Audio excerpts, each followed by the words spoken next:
बोलने का अवसर दिया। धन्यवाद। माननीय अधिष्ठाता अध्यक्ष जी, जब महामहिम राज्यपाल अभिभाषण पढ़ रही तो मन में एक ही सवाल उठ रहा था कि यह प्रदेश की सच्चाई दिखा रहा है या सरकार के झूठी प्रशंसा का दस्तावेज। शायद इसीलिए महामहिम राज्यपाल ने मात्र 8.5 मिनटों में और 2 पन्ने पढ़कर अपने अभिभाषण को समाप्त कर दिया। उनको बता वो एक बड़े राजनीतिक व्यक्तित्व की महिला हैं और वो बोल दिया सरकार के झूठ को की भागीदार नहीं बनना चाहती थी। यही वजह है कि उन्होंने इस अभिभाषण को पूरा नहीं पढ़ा। अध्यक्ष जी, पहली बार कोई अभिभाषण ऐसा पढ़ा गया जिसमें पहले ही पन्ने में श्रद्धांजलि, शोक संतृप्त जैसे शब्दों का प्रयोग करना पड़ा। माननीय अध्यक्ष जी, 5,000 करोड़ के बजट के साथ सरकार ने कुंभ का आयोजन किया।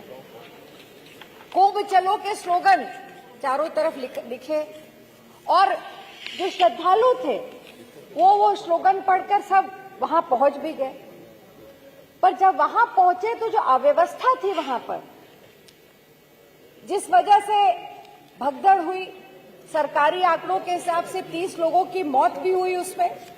अभी तक सबसे बड़े दुख की बात यह माननीय अध्यक्ष जी कि 17 घंटे लगे सरकार को ये एक्सेप्ट करने में कि वहां पर इतनी बड़ी घटना घटी।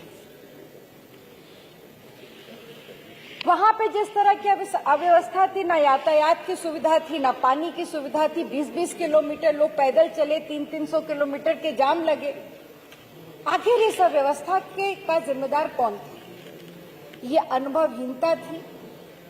वहां पर जिस तरह से लोगों ने व्यवस्था करने की कोशिश की, पूरी तरह से वो लोग असफल रहे। मैं सरकार की मंशा पे सवाल नहीं उठा रही, पर अनुभवहीनता की वजह से इतनी बड़ी घटना हुई।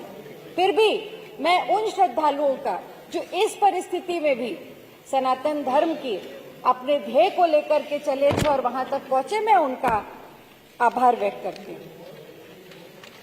माननीय अध्यक्ष जी,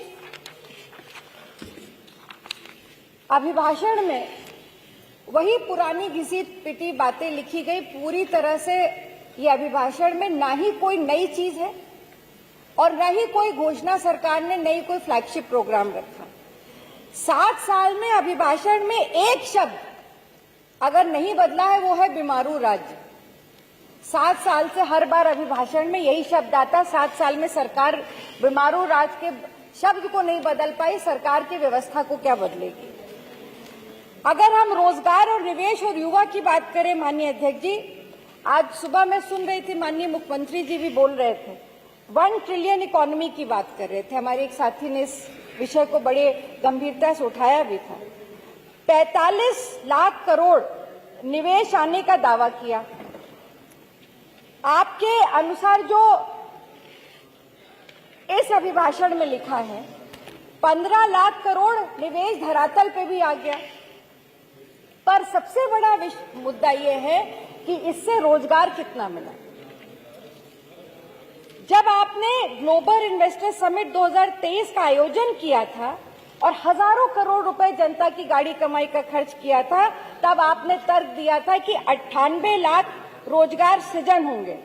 पर आपने अपने अभिभाषण में ये स्वीकार किया है कि आंकड़ा 60 लाख है, केवल 60 लाख लोगों को रोजगार मिलेगा। ये आपके अभिभाषण में, ये हास्यास्पद है अध्यक्ष जी।